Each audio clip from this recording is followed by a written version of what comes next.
Oui. Faut-il supprimer ou revenir sur ces avantages, Victor? On parle d'avantages, certains préfèrent même parler de privilèges, comme l'historien Jean Garrigue.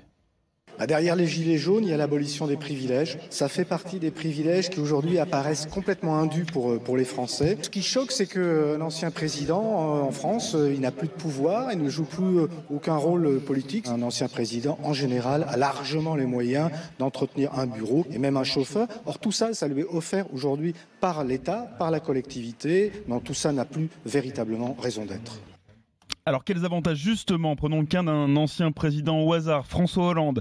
Alors s'il est très matinal, il est peut-être en train de se lever pour rejoindre ses bureaux rue de Rivoli, plus de 300 mètres carrés payés et meublés par l'État, comme pour tous les anciens présidents.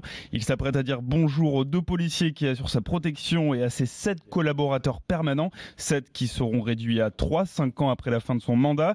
Un petit coup d'œil aux journaux, les abonnements sont offerts pour Valéry Giscard d'Estaing.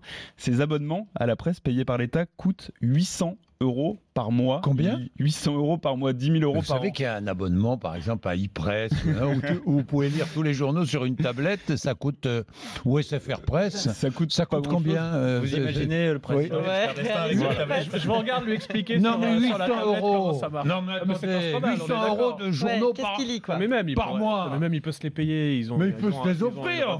Mais non, mais c'est hallucinant votre truc. J'espère qu'il lit tout.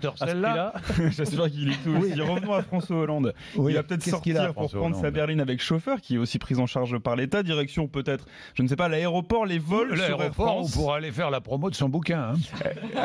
Et les vols sur Air France et les billets de train sont pris en charge par l'État uniquement si il est en représentation en tant qu'ancien président. Et en cas de séjour à l'étranger, il peut loger dans les ambassades ou les services consulaires. Au total, le train de vie des anciens présidents supportés par l'État coûte plus de 10 millions d'euros par an, selon René Dosière, qui adore traquer le gaspillage d'argent public, et pourtant il trouve que ces avantages sont justifiés. Les anciens présidents doivent pouvoir bénéficier de quelques avantages pour pouvoir remplir leur fonction d'ancien président, et donc doivent pouvoir bénéficier d'un bureau et du personnel qui lui permet de recevoir, d'écrire, de communiquer avec les Français et avec les chefs d'État étrangers. La situation d'aujourd'hui me paraît, je dirais, plutôt satisfaisante et en tout cas transparente.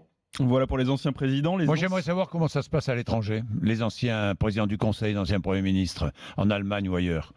Ça dépend, les anciens chanceliers. Et les anciens premiers ministres français, eux, ils ont le droit à une voiture avec chauffeur et un assistant, mais pas de retraite à vie, comme on l'entend souvent. Pour les anciens ministres, eh bien, ça dépend des ministères. Certains sont plus généreux que d'autres, comme le ministère de l'Intérieur. Et les ex-députés, eux, n'ont quasiment plus le droit à aucun avantage.